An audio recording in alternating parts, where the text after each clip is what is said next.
志剛上咗成日堂，不如我哋上商場飲杯嘢咯。好啊，好。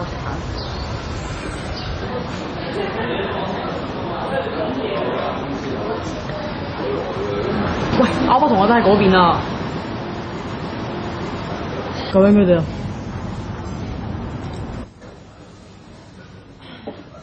我打波。咩？你兩個啊？你哋死啊！偷偷地喺度食煙。食煙又點喎？使乜咁大驚小怪啊？以後我未叫人食煙。俾阿 Sir 知道你哋食煙，仲唔記你哋個？你唔講，我唔講，阿 Sir 又點會知噃？係咯，大家咪 friend 先，睇 friend 識做啦。你哋幾時開始食煙㗎？食過幾次咁啦。點解你哋要食煙啫？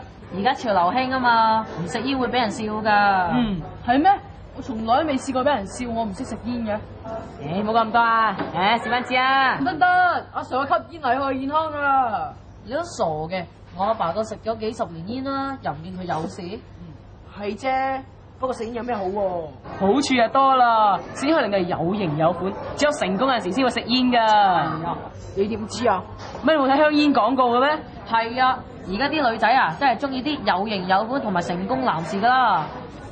乜一個人成唔成功同食煙有關係嘅咩？我睇啊唔會啦。